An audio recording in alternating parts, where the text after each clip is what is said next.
right, well, thank you, and thank you so much for being here. I'd like to start the Q&A by maybe asking a couple of questions to you, and then we can hand it over to the audience. There will be one mic walking around the room. So first, I was wondering if maybe, because they mentioned in the film when you met MERATA, but I was wondering if you could tell us a bit more about that moment and when you met in Guelph, and then kind of the start of your friendship. And yeah. Yes, I don't find it easy because it's the second time I see the film and I find it difficult. But we met in Guelph at a festival, and she had Bastion Point, and I had Incident at Restigouche at the same festival, and we watched each other's film, and we met, and it was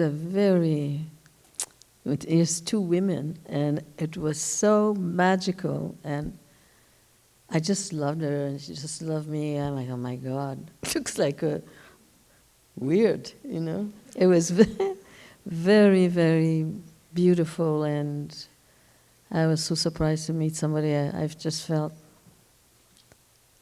she's just like me, and she felt that way about me, so we didn't have to explain things for hours. Like I could understand her very well, all her movement, all her decision, and she was the same way towards me. So I just find it very hard to think that she's gone.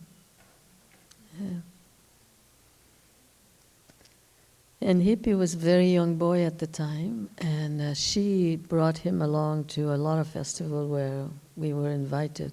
So I met him. He was small. He's a very tall guy now. And it's so wonderful that he's the one that made the film.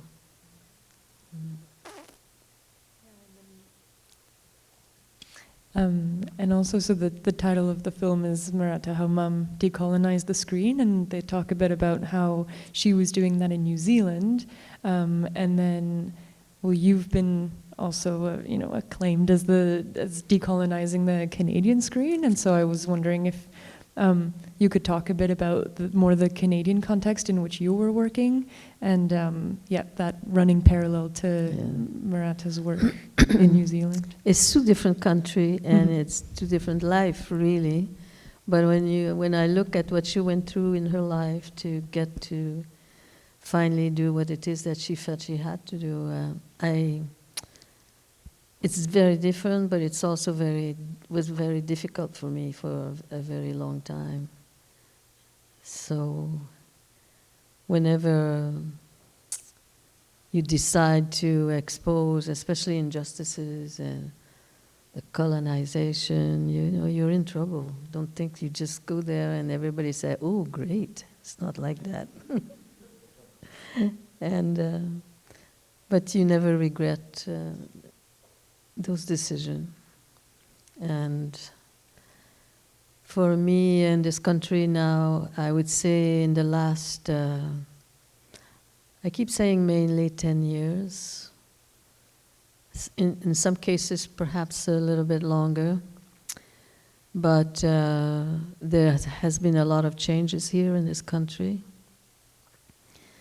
In the past, if you talked, for instance, about treaty, what really happened in this country, in general, Canadians would say, treaties, that's finished. What are you talking about? It's old stuff. It doesn't exist anymore. And it's so wrong to even think like that, because the decisions of the Crown and the English and the French that came here, and the colonization and the Indian Act and all those things, all the treaties really still rules our life every day in a lot of ways. But I want to say that in these last few years, as I travel all the time in this country, I find that there is quite an ear now by the Canadians. I really believe that Canadians want to see justice done to our people, which is a very different feeling. And they want to know what the real history of this country is. And when you think of the way the educational system was created here, and how the books that were written called The History of Canada, when you're in it, you don't realize what's happening. But when you grow up and you start analyzing all these things and you realize that it was so well designed to make sure to educate the country, the people, starting very young, were learning about us as we were savages, and we went around scalping the poor white people who came here. And the design to create the hate towards our people, they have succeeded very well. And it's only very lately, in the last 10 years, especially the reconciliation has helped to make a big change. And it's wonderful to see and to realize also there are good people everywhere. And the will of a lot of organization and families and people to respect us and see us differently. It's happening now. I'd say that if ever there was a time when our people, especially young people, want to become somebody, a filmmaker or a journalist or a doctor, this is the time. Like, the doors are open everywhere, and you don't feel, you're not made to feel inferior anymore or that you should be invisible. And I'm very happy to have lived long enough to see the difference. I'm 87 years old, and I'm telling you, I think our people are in good hands now. Thank you. Maybe we can open the discussion to the audience. There's a mic here. Are there any questions?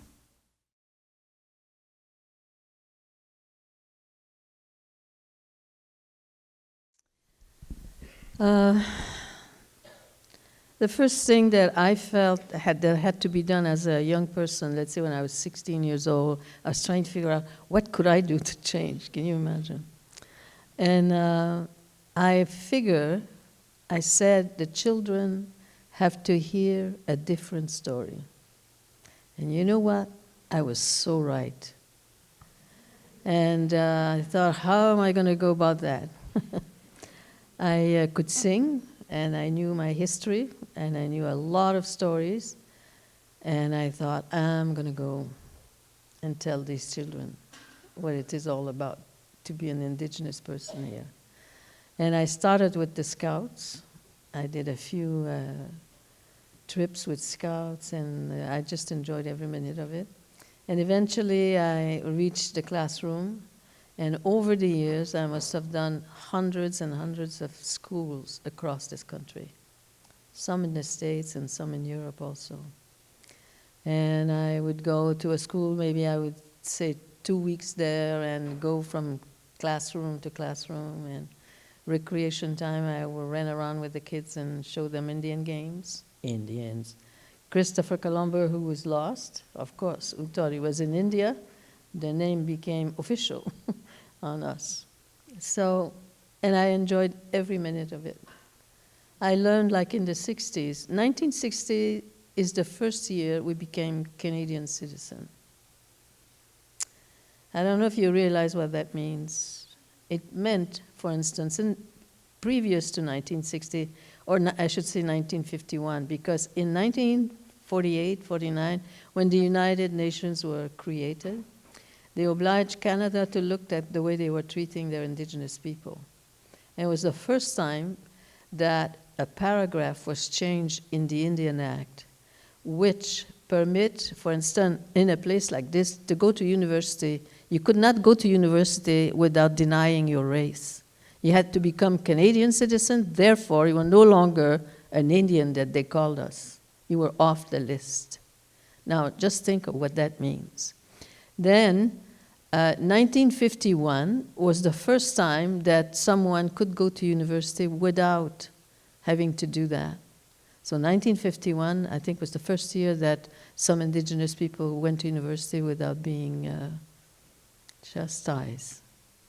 So then, the books that were still in the classroom were really horrifying, and also being put out by the church. These books were written by the brothers of, they called them les frères des écoles chrétiennes. So you wonder, how can someone preach about being good and talk about sins and write books like that to really create hate for people? Then when you I could understand it now. I could see it. It was very real. But to change that has been our Calvary. And I think my idea of telling a different story was the best decision I've done in my life.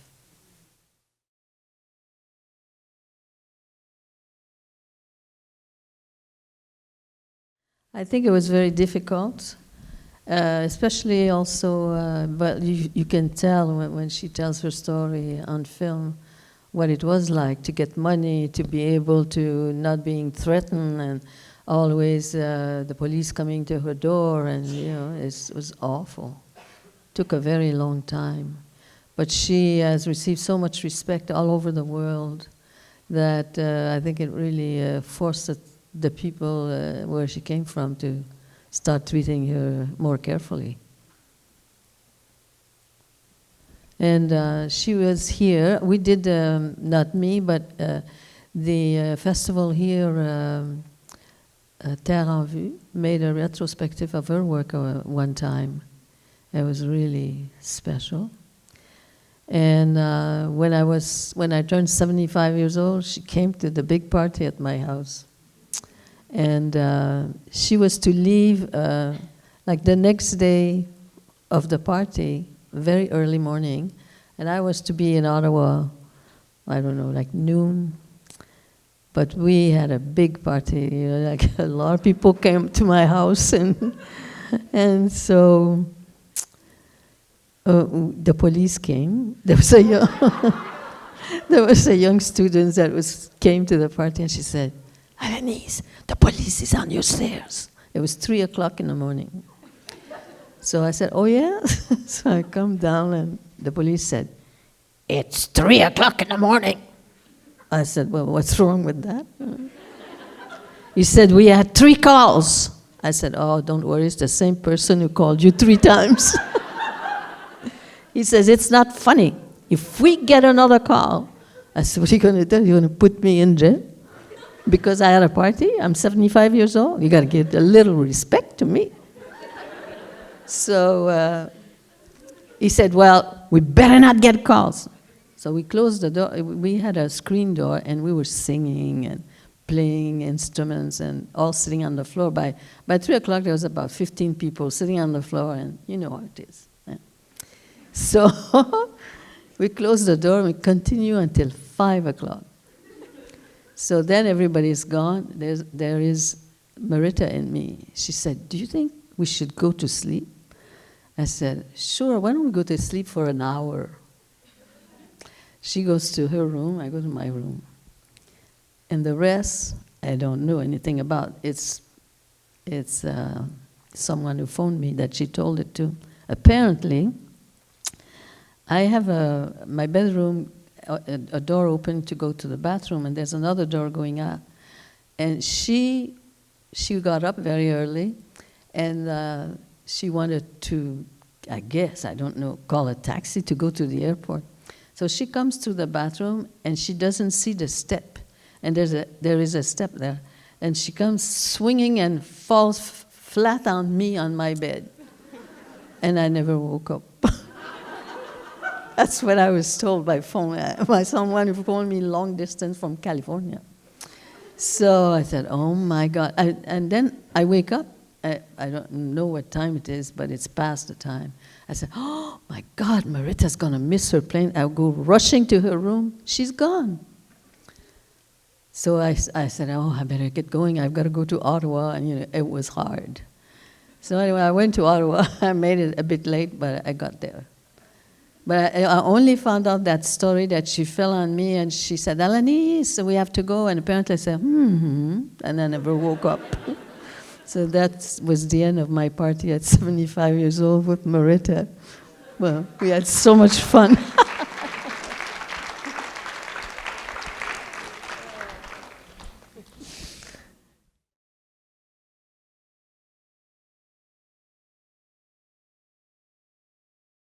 I don't know.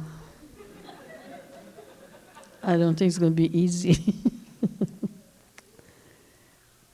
It's, oh my God. It was really terrible because she told me a lot of things, like they had a treaty a celebration, I forget which year, it must have been in the 80s. And, the English were saying that when they went to New Zealand, there was nobody there. There was no Maori there. There was nobody, as usual, So the history, when you look at New Zealand and you look at Canada, there's a lot of similarities in a lot of things. And in a lot of ways of people thinking. And you look at, let's say, we're in the province of Quebec here, aren't we? So it's the French people that came here first. And in 1608, when Champlain created La Nouvelle France, then they had people coming in, the religious people, as usual, to convert the savages. And the first one that came were the Récollets. Now we're talking, I don't know exactly what year they arrived here, but obviously it's around 1630. And immediately, their observation, this is written, their observation, they said, these savages love their children too much, and we're going to have a lot of trouble trying to convert them. And the way to do it, we'll have to separate the children from the parents. First observation. So now they created, I don't know what those buildings must have looked like. I have to do research to find that out. So they're able to get some of our people to say, yes, I'm going to send my child with you. And so and there's one particular area, they're talking about 6 children. And they had to walk, and there was a very long way to walk. And they have these French authority walking with them, and they got into a fight, and 4 of the children were killed. Now there's 2 left. And by the time they got to this place where they were supposed to live there, and they had very strict rules, like you got to get up at 4 o'clock in the morning, you start to be educated, whatever that is. And one child went over the fence and ran away. There was 1 left. And the one that was left was almost an adult, was not a young child. So this is one story that I know of. Then the next time, maybe it was 3 children. Anyway, they had no success at all. The children kept running away. So finally, in 1759, when the Plain of Abraham battle occurred there, and the English won,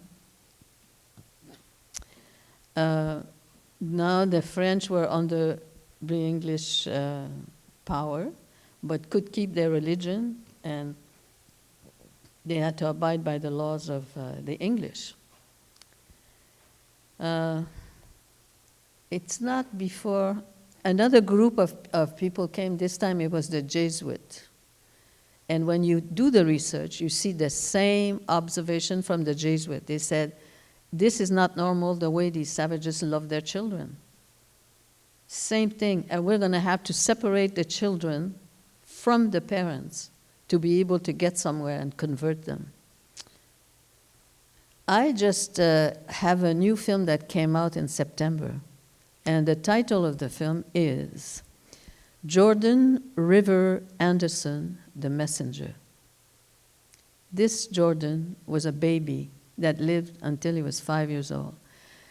There's been a court case for 13 years concerning our children in Canada, all over Canada, having very much difficulties to get proper education, proper money for it, also health services.